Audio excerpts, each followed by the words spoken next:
Michigan 2019, deeper disappointment or redemption? Mark Rogers TV, the voice of college football, breaking down the game we love each and every day with the best bloggers, broadcasters, and writers in the industry. Analysis from myself. We're in the midst of our schedule rankings. We've arrived at schedule number 35. We've got Steve Deace on the line from Michigan Podcast. Steve, how you doing today? I'm doing well, Mark. Good to see you, man. How are you? Yeah, it's good to see you as well. Repping the Astros today. Is there any particular reason why? You know, I've got a collection of throwback jerseys, and so once a week, every summer, I just decide this is throwback jersey week. And so Nolan Ryan was one of my favorite players as a kid. This is my Nolan Ryan Cooperstown collection throwback 1980s practice jersey. So I had a collection of Astros players come to mind that did not include Nolan Ryan, more of the marginal variety of the Phil Garners, Enos Cabells, Alan Ashbys, those guys. But there you go. They were his teammates in that era. Of course. Yeah. Good stuff. All right, Steve. This Michigan team, obviously, the big note of interest for me is obviously the offense. We talked about it last time. We're not going to know anything about this team, of course, until they hit the field because they have been almost good enough. So I'm going to give you a number of the national teams across the country that I'm going to throw at you, and you let me know who intrigues you. This is the collection of teams that intrigues me. And for anyone out there saying, why aren't you throwing Michigan in that basket? It's because I believe Michigan will contend for a Big Ten championship. It most likely is going to come down to that one game at the end of the year.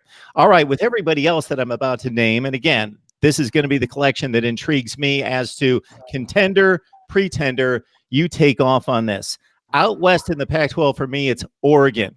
In the Big Ten Western Division, it's Nebraska. And when I say contender, I don't mean necessarily for a college football playoff, a national championship, but to earn a berth in the conference championship. You got that collection of SEC Western Division teams right below the Alabama line, LSU, Texas A&M, Auburn. And in the ACC, it's almost different because Clemson is such a barrier that maybe the expectation of winning the conference is way too much. But does Florida State, does Miami reemerge as a national power of top 10 to 15 status? So that's my collection of teams. Anybody intrigue you? Well, let's start with Oregon. I've just finished. I'm working on my annual season preview that I've been doing since high school right now. And I just finished my spreadsheet on all the Power 5 teams, and this is where I rank every team against the other teams in its conference. Why? Because about 75% of the games you play every year are against the teams in your conference. So it more than anything else, it's most important how good you are relative to the rest of your league. And so I rank every unit. I then rank conference road schedule. And, if you're in the Pac-12, since there's 12 teams, if you're a 12, that means I think you're the best in the league at that position or that factor. So the best won the worst. I just finished for all of the Power 5 leagues. In the Pac-12, right now I've got 3 teams that are within like 5 points of each other. And that's Oregon, Washington, and USC. So what that tells me is likelihood somebody gets out of that conference, 2 losses, is not high. Remember, Washington had 3 last year. Now, I'm not one that believes a 2-loss team can't make the playoffs. We almost had a 2-loss team in this thing 2017. Auburn, number 2 in the final poll of the regular season, heading into the SEC championship game after they beat Georgia and Alabama back-to-back. And if they had beaten Georgia again in the SEC championship game, they'd have been in the playoff. Hell, they might have been the number 1 team after winning those games in a row. But I do think if you are going to be a 2-loss team, unless you have those kinds of non-conference or those kinds of heavyweights in your conference, you need a key non-conference win. And Oregon, if they were to beat Auburn week 1, that's the big week 1 game, that week 1 game or that big non-conference win. But I think the Pac-12 is deeper this year. I just don't think with those teams so close to each other, I don't see a team getting out of there with 2 losses. And so that means they're going to need some help in other places. You mentioned the ACC.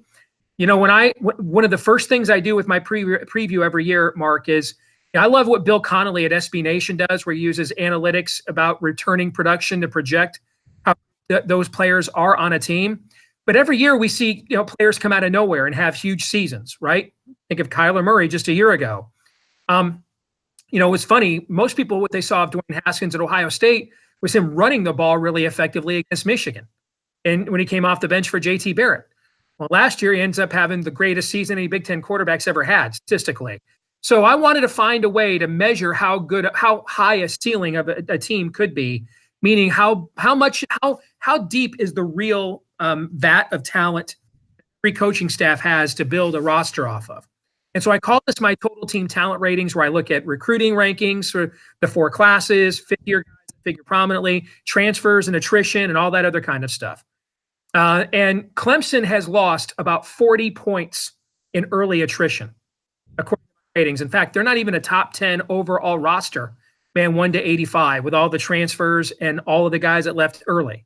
Now, when I do my spreadsheet, though, of how good the known units are, they're so way ahead of everybody in the ACC that even if they were to lose a game, like, say, to Texas A&M early in the year, which I think they could, if they were a game like that early in the year and then wipe out the ACC like we think, and because of their brand and what they've earned at one loss, they're going to be in the playoff.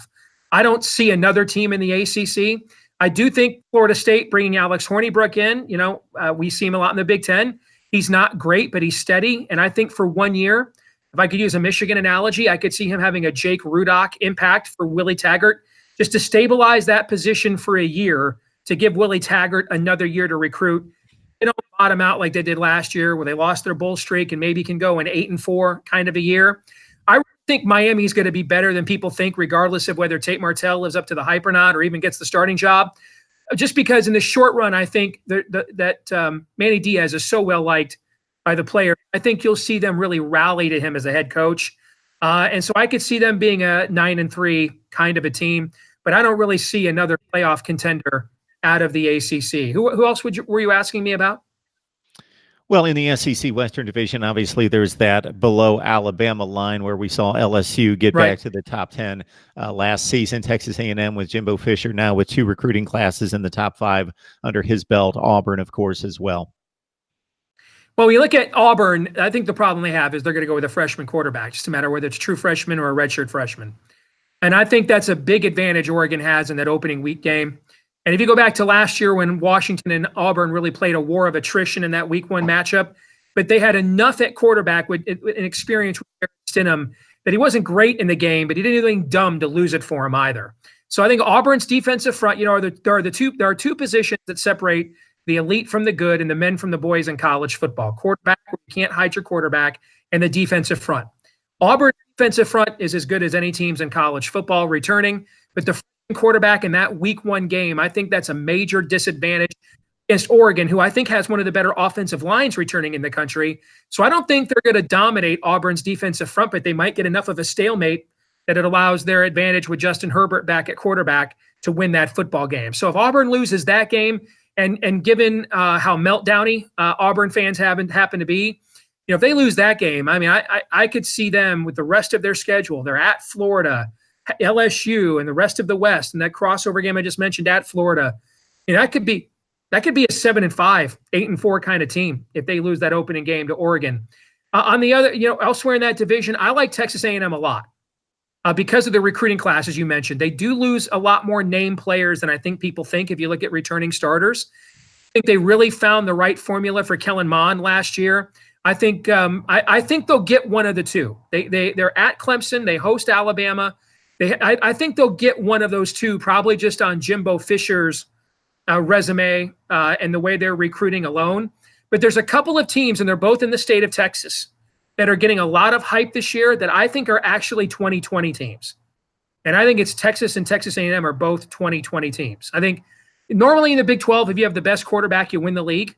I think Sam Ehlinger is really good, but they lost so much production everywhere else on their roster. That early game against LSU scares me because LSU comes in with a more experienced team. If that game was, 2 or 3 weeks later and that was at home, I'd probably like Texas. But that early in the year, I like LSU. And plus, we've seen under Tom Herman, Texas has, particularly when they play Maryland, early season meltdowns. And then I think Texas A&M, when you give Jimbo 1 more year to recruit, and Kellen Mond and those guys probably aren't candidates to go pro early, I could see them even winning the West Division in year 1 post-Tua at Alabama. But I think Texas and Texas A&M are 2 teams getting a lot of hype, probably be New Year's 6 teams. But in terms of the playoff, I think they're still about a year away. Steve Deace, Michigan Podcast. Please join him on all the major platforms from an audio perspective, and then on YouTube here, Michigan Podcast. And of course, you can help support this channel by grabbing the Amazon link in the description section below and do your Amazon shopping right there. Getting us into the Big Ten, I had thrown out Nebraska. Are they a 2020 team? I'm not talking about playoff, but serious contention to get to Indianapolis. No, I think they're a serious contender this year, even though their roster is a year away. And it's because Adrian Martinez, I saw when you watched him in the spring, he looks like a miniature Vince Young. Now, the question is, can they keep him upright and healthy? And I bristled at this when Jerry DiNardo made this point when we brought Rich Rodriguez into the Big Ten. And the point that he made on the Big Ten Network was, well, that offense, if you run the quarterback, is almost impossible to stop if he's good. But if you don't run the quarterback, it's a really pedestrian offense because it gets pedantic, just throwing swing passes and bubble screens all the time. Well, that's exactly what we saw last year with Nebraska when Adrian Martinez got hurt. They had an offense that couldn't move the ball across the street. There's no way he can be effective without running the ball 10 to 15, 20 times a game, depending on the level of competition. His body's bigger, but that's going to be a lot of punishment over the course of 12 games. So I think that's a team that their schedule is pretty favorable. The roster with one more year to recruit will be better next year. But I could see them in a division where right now, in my unit ratings of the Big Ten West, I have the top 6 teams in that division within 11 points of each other. So this is a year where if Adrian Martinez were to stay upright for 12 weeks, could they get to 9-3 and win that division? Yeah, they could. I think Iowa has the best talent returning in that division. It's the toughest road schedule. I've been covering Iowa since I was a Cub reporter 20 years ago, living here in the state. The toughest road schedule I can remember the Hawkeyes ever having. I don't know how they'll get out of that schedule without a minimum of 3 losses. I think Northwestern's going to be better than people think. I think they may even be upgrading at quarterback in terms of ceiling ability from Hunter Johnson to Clayton Thorson. Their schedule is tougher, though, too. Minnesota is the most favorable schedule. And if you look at the history of the West Division, most years, the team that wins it, with one exception, we went to the East-West format. Wisconsin won the West one year when it lost to Michigan and Ohio State in 2016. But most years, the team that avoids 2 of the 3, Penn State, Michigan, and Ohio State, most years, the team in the Big Ten West that avoids 2 of those 3 wins the division. This year, that's 2 teams, Nebraska and Minnesota. And, Minnesota started, I think, 8 freshmen in their bowl game. I watched them in the spring, and they played a total game. And I thought they looked much bigger, much more physically developed. I think that they're poised for a big season, actually. Yeah, once Minnesota made the change at defensive coordinator in November last year, they were a much better team. Only had the 1 loss to Northwestern in a very close game. Otherwise, racked up some meaningful wins in the Big Ten, marched on to bowl play, took out Georgia Tech by 24 points. And as you mentioned, yes, Nebraska, I believe, has Indiana and Maryland. They've got Ohio State home. A lot of people are targeting that as the Buckeye disaster of 2019 after the Iowa and Penn Purdue State and Michigan, right? They skip Penn State and Michigan, right? They skip Penn State and Michigan, right? Absolutely. And so you bring up Michigan. Here's the thing. One more thing with Nebraska, Mark. If like they go to Colorado in week 2, a game they should win, and Adrian Martinez rolls an E, they're going 3-9, 4-8. I mean, the drop off we saw last year, the drop off of him at quarterback. Go online and watch their spring game when he's not in the game. I mean, they look like a JV team on offense when he's not in the game. So if he plays 12 weeks, I could see them playing for a chance to win the West, the last game of the year against Iowa at home. But if they lose him for an extended period of time, they're not making a bowl game without him. Michigan State, what Mark D'Antonio accomplished from 2010 through 2015 in the playoff appearance, so that's 6 seasons of constantly reaching the top 10 in the nation, major bowl games, Big Ten championship contention every year, and a few rings. But now we are looking at 3-9, 10-3. That was a bit shaky, and then of course 7-6. Do you think that this Michigan State program has leveled into that 7-5, 8-4 class? Possibly. I actually am higher on Michigan State this year than I was last year. You'll recall last year I told you I didn't think they had the depth to compete with those top 3 teams. And so if they kept their starters healthy, they'd still be pretty good. But if they ran into injuries, I think they could crater, and we saw that. They just didn't have the depth. This year, my numbers actually like Michigan. So last year, my numbers did not like Michigan State as much as everybody else, who most returning starters in the country and all that, right? Well, this year, my numbers like Michigan State more than the intelligentsia does. They've got their non-conference schedule is more than favorable. I have Arizona State as overall the least talented team in terms of total depth in the Pac-12, and that's their one big tough non-conference game at home. In fact, I think Western Michigan is going to win the MAC. I think they're a tougher opponent for Michigan State than Arizona State. Plus, it's a big revenge game. They get Penn State at home. They play Michigan and Ohio State on the road. But we have seen under Mark D'Antonio, they aren't intimidated by playing in either one of those stadiums. They're fine winning games there. So I could see them bouncing back and going like a 9-3, like they did just 2 years ago when they had the 3-9 crater and then bounced back. Do I think we're going to see another run from them where they have all those 11-win seasons and stuff in a row? No. The division is too tough now. Michigan's program is firmly established under Jim Harbaugh. But I could see this kind of, particularly as he's getting up there in years, I could see this season being kind of Mark D'Antonio's last hurrah here. I think they're really underrated. Got Steve Deace on the line from Michigan Podcast talking up Ohio. Sorry, one more thing. I think they've got the best defensive front 7 in the league and one of the best in college football. That's another thing to point out, too, about Michigan State. And looking at the other chief factor there in that division would be Penn State, of course. And I believe that team's done a bit of a flip when you talk about front 7s on defense, because Penn State's defense coming back is supposed to be one of the very best, while on offense there are question marks all over the place with, of course, Trace McSorley moving on, and they may have a better passer in place, but not the gamesmanship, the leader, the running threat with Sean Clifford, and missing some pieces on offense on the outside as well. And of course, Miles Sanders moving on to the NFL. So Penn State, again, do they reach elite status? Are they on the turnstile to get toward the penthouse of Steve Deace? Not this year. I think they're a 2020, 2021 team. I think their most talent is in the youngest 2 recruiting classes. I think they've had way too much attrition. By my numbers, counting guys that left early, either for transfer or the draft, they have 13 players that had eligibility for this year's team that aren't going to be there. And you just simply cannot replace those kinds of numbers at anywhere other than, Alabama, Ohio State, the 2 most dynamic recruiters in the country. You just can't. They're playing essentially their 3rd string quarterback is the starter. And they weren't planning on Sean Clifford being the starter because you've got Matt Millen, who's as Penn State as it goes. He was at practice all week before the spring game. He comes on ESPN that day, or on Big Ten Network for the Penn State spring game, and says, yeah, Tommy Stevens is hurt, but they're really high on him. They're looking forward to him being the starting quarterback in the fall. And then they turn around and transfer 72 hours later. All right. So when I look at Penn State, here's what would concern me if I was an Nittany Lion. In games when Joe Moorhead is my offensive coordinator, Penn State has won 81% of those games and averaged over 40 points a game. In the 2 years that James Franklin's been the coach there, or the 3 years he's been the coach there, that they didn't have Joe Moorhead as the offensive coordinator, he's barely won 500. He's barely above 500, 26 points a game. So I know the pushback is, well, Joe Moorhead had Saquon Barkley and Trace McSorley.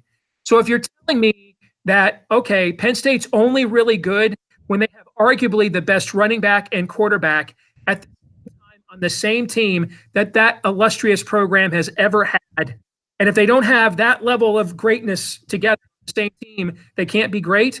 How often are you going to have both those guys on your team at the exact same time? Not often. All right. So I'm a little concerned about where they're at. I think they take a step back this year.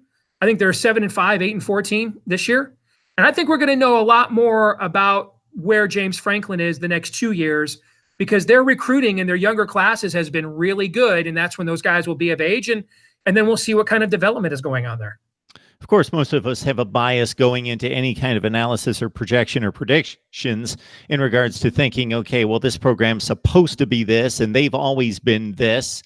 And I did some research in looking at the 2017 results at this point last year versus the 2016 results to see how many teams break out of that, how many teams either increase or decrease by about 3 or more wins, because that's a substantially different team that goes 5-7 versus 8-4. And it was a lot more than I thought, because at the very top, it's cut and dry. It seems like a shoe-in terms of who's going to contend for that playoff run format. But after that, there's more change in college football than I anticipated seeing once I ran the numbers. Well, what you're describing is we're in an era right now. We've always had a dominant team or two. Okay. And if you go back to the 80s, you had Miami and Miami, Notre Dame, where and those schools recruited at such a dynamic level. Miami under Jimmy Johnson, Howard Schnellenberger, Dennis Erickson, Notre Dame under Lou Holtz, that you didn't even look at, we didn't have metrics in terms of, analytics and stuff back then. So we just all counted returning starters, right? But those schools were such dynamic recruiters, Florida State in that era, and then also into the 90s when they had 14 years where they finished in the top 4 of the AP poll. They recruited so dynamically that it didn't matter what the returning starters numbers were. They were, their floor was 9 and their ceiling was undefeated every year at their heyday. You go into the 90s, you had Florida State got there, Nebraska got there. You go into the 2000s, USC's Pete Carroll's teams were there. The early 2000s, you had the Miami teams, kind of the end of that run. So we've always had a couple of those, and we could do that all to the history of college football going back to Fielding Yost. All right. What we're seeing this era, though, is something different. In that we have a tiering of there's like a whole tier now of programs that are what I call dynamic recruiters. And you know what? Clemson is actually just now entering into that arena. They've actually had an average of a recruiting class of like 10th previous to the last 2 years. Dabo Swinney is underrated. They've done a phenomenal job of player development there. They have not been stacking top 5 classes every year. So what we have right now is we have a group of schools that are for sure dynamic recruiters. Alabama's in that group. Ohio State's in that group. You have Clemson is now in that group. Georgia's in that group. And then I would say there's another tier of teams that are just behind those schools, but relative to the rest of college football are dynamic recruiters as well. Michigan's in that group. Penn State's in that group. If Penn State had not suffered all the early attrition I'm talking about, I think they'd still be a 9 or 10 win team this coming year. Penn State's in that group. I think there's Texas A&M is in that group. Texas is in that group. Oklahoma is in that group. And with another year, Oklahoma might even join the first group in terms of there's elite dynamic recruiters, and then there's that next tier of nationally renowned dynamic recruiters. And it's about 9 or 10 schools. And they're signing an overwhelming amount of the top players in the 24/7, 247, or the 24/7 composite. ESPN's 300. LSU is in that group too, okay? So there's about 10 of those schools that are signing a disproportionate amount of the top talent. And what that means is they're pretty much not going anywhere. If they're competent at quarterback, then they won't face plant. Then the minimum, they're 9-3, 8-4 every year, minimum, all right? The rest of college football then is operating on some level of what's called a developmental program. And that's where you can have a Wisconsin that has 4 years in a row where they're a double-digit win team, and then they go 7-5, right? Because they're not a dynamic recruiting team. They're a cycle-up team. Michigan State, same thing happened to them, And so I think that's what then you have your bottom feeders, but the middle class in college football has never been bigger. And that means it's going to be the most volatile because most of your schedule, you're going to play teams that on a given year are anywhere between 5-7 and 8-4, depending on their talent and the way the schedule favors them. And so you see Kentucky this year. You'll see them cycle down after losing what they lost on defense and losing Benny Snell, who's been their basically the entire offense in that program for 3 years. So that's what I think you're seeing. What you're seeing is there's a penthouse of dynamic recruiting programs, and there's some tiering in that. There's the penthouse, and then there's people that are like living on the second to top floor there on a nice high rise in Manhattan, and they're stockpiling more talent than 90% of college football. And then I think the next 60, 70% of college football is that middle class. And every year they're anywhere from 5-7 to 8-4.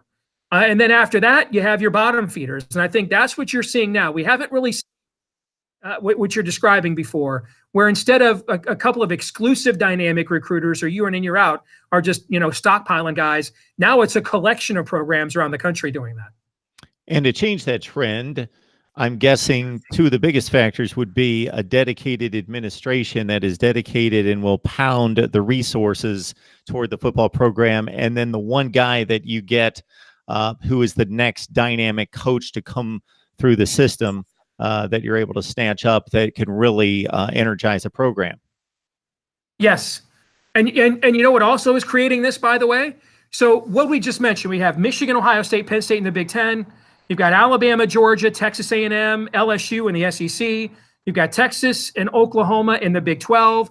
Oregon is beginning to join that group in the Pac-12. USC is usually in that group. Notice how it's Clemson, Miami is kind of Florida State on the peripheries of that, but Clemson's firmly ensconced in that. Notice there's some in every major conference. You know what that tells you?